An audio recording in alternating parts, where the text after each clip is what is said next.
Specifically, I ask parties to ensure maximum ambition on two fronts. First, ambition on reducing greenhouse gas emissions. Second, ambition on delivering climate justice.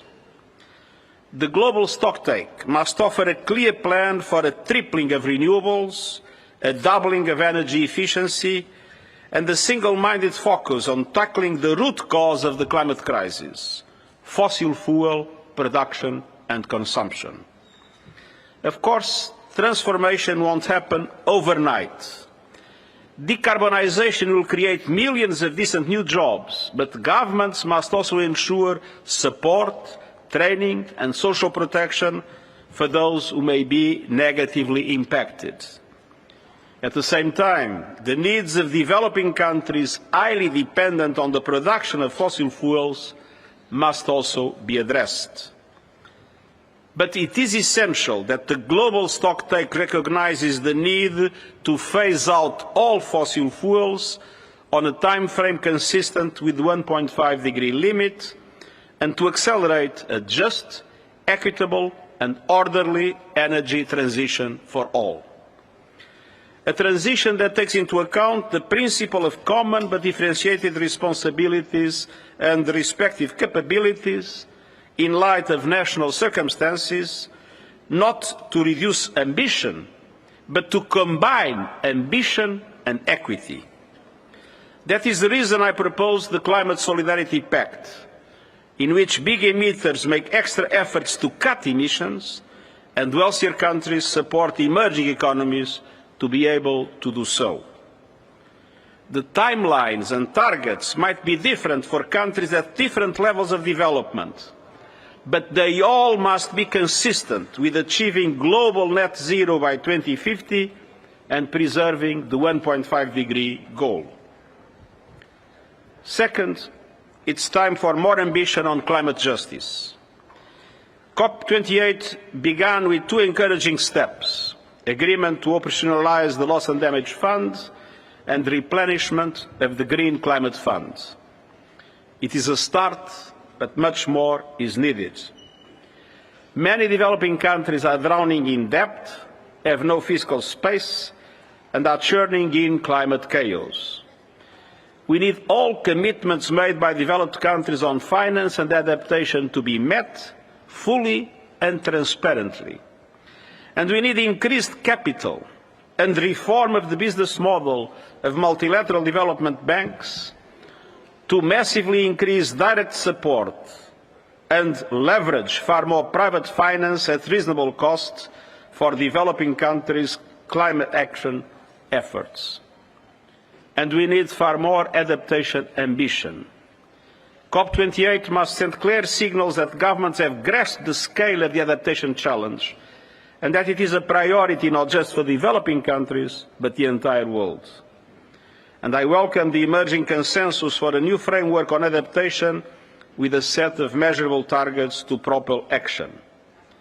But a framework without the means of implementation is like a car without wheels.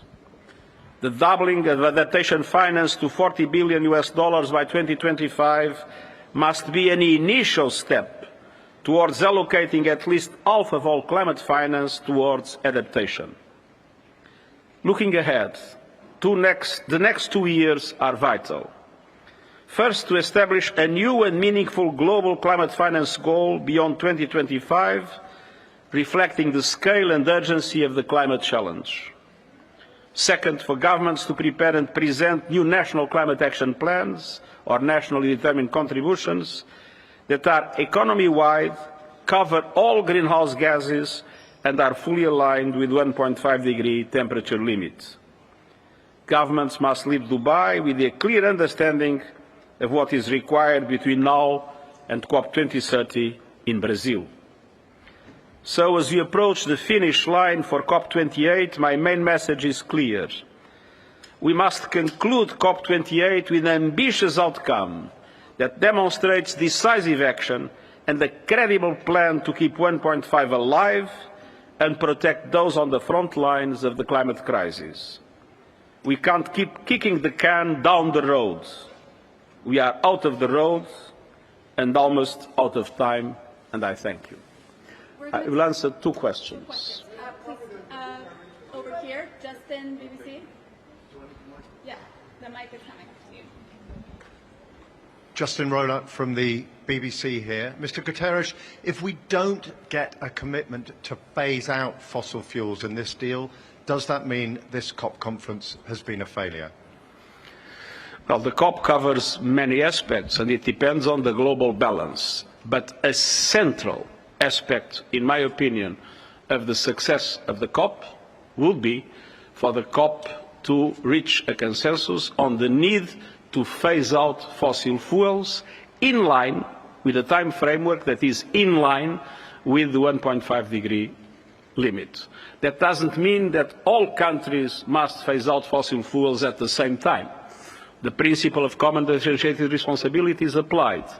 But it means that globally, the phase-out of fossil fuels need to be compatible with the net zero in 2050 and with the limit of 1.5 degrees in temperature rise. We're going to CABC News over here. Sophie Mkwena from the SABC, South African Broadcasting Corporation. SG, the issue of the pact that you spoke about, it was difficult to get it during COVID-19. Do you think this time around what you are calling for, the developed countries will respond positively? Let's be clear. One of the things that is essential is that all commitments made by developed countries need to be transparently implemented. But we will not solve the problems of equity in relation to climate only with climate finance. That is the reason why I've been advocating for reforms in international financial architecture, for effective debt relief mechanisms, and for, as I mentioned today, the change, the increase of capital and the change in business model of international multilateral banks, in order to make sure that much more resources are available for developing countries, in order not only to meet their objectives in climate action, mitigation, adaptation, but also to address the dramatic financial situation in which many of them are. We cannot separate things.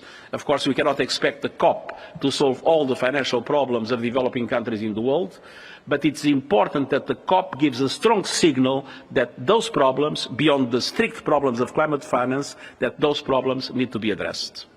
Thank you very much.